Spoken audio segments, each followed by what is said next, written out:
Assalamualaikum warahmatullahi wabarakatuh. Selamat sore teman-teman.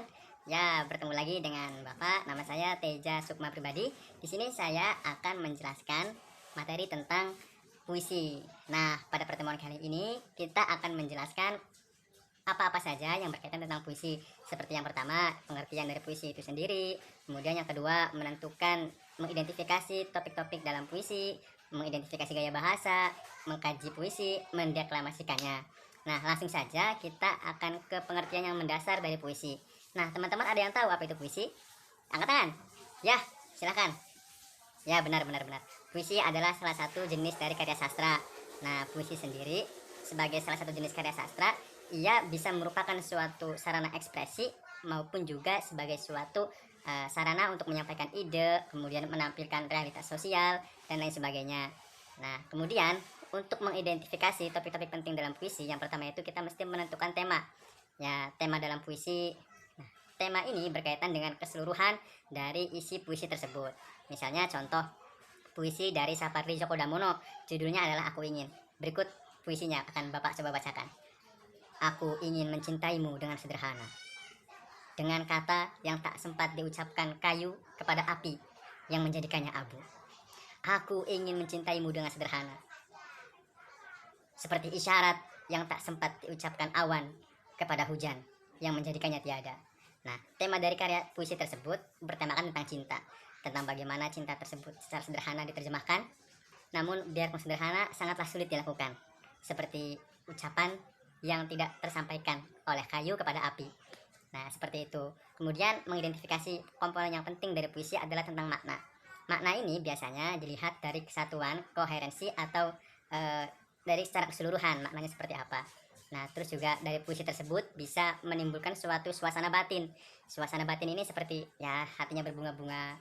Jadi lebih kepada ekspresi pembaca ketika ekspresi pembaca ataupun pendengar ataupun penonton ketika mengindra atau membaca puisi tersebut, bisa gembira, bisa sedih, bisa semangat dan lain sebagainya. Nah, kemudian puisi juga memiliki ciri gaya bahasa tersendiri.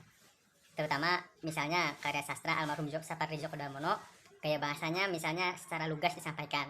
Ada juga karya sastra dari karya puisi dari W.S. Rendra, almarhum W.S. Rendra, yang gaya bahasanya tegas juga secara eksplisit.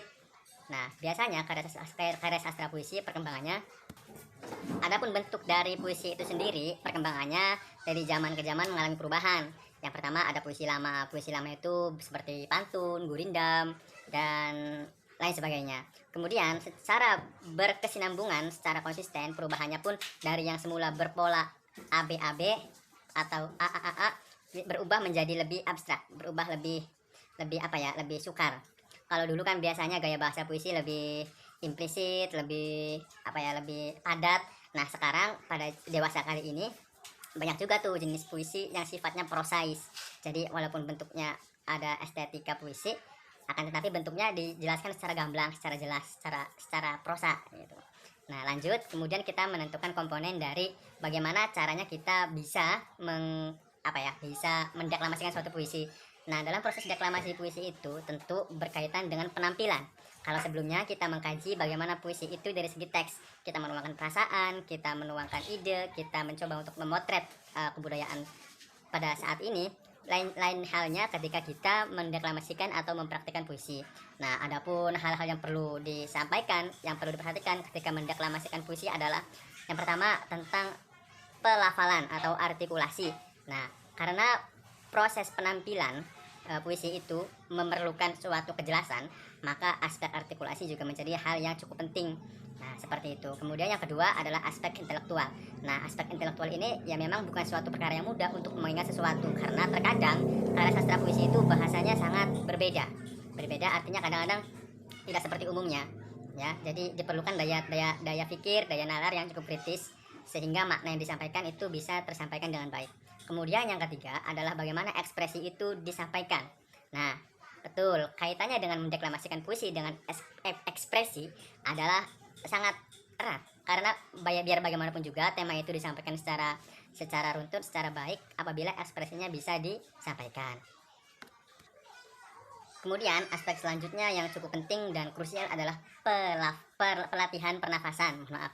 Latihan pernafasan ini biasanya bermanfaat ketika ada suatu sajak yang dari bentuknya panjang. Nah, ketika panjang dengan ekspresi yang menguras, tentu dibutuhkan tenaga yang ekstra. Nah, biasanya perlatihan pernapasan ini bisa dilakukan ketika dengan cara olahraga, dengan cara latihan renang. Nah, pokoknya yang berkaitan dengan pernafasan. Hal itu bisa sangat menunjang ketika kita berada di atas panggung. Nah, kurang lebih seperti itu.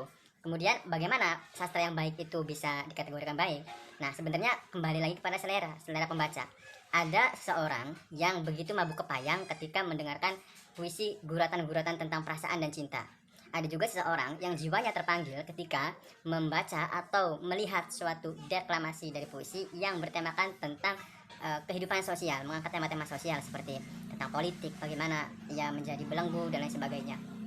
Kemudian, karya sastra bisa juga dijadikan suatu potret kehidupan sosial. Nah, ada juga karya sastra yang sifatnya kanonik. Artinya yang dimaksud dengan kanonik ini, karya sastra tersebut bisa dijadikan acuan dalam berpikirnya masyarakat secara universal untuk kedepannya. Nah, jadi karya sastra tersebut bisa hidup dalam perilaku sehari-hari manusia, masyarakat tuturnya. Nah, saya rasa cukup sekian yang dapat saya sampaikan. Kurang lebihnya mohon maaf. Wallahul muwaffiq ila aqwamit thoriq. Wassalamualaikum warahmatullahi wabarakatuh.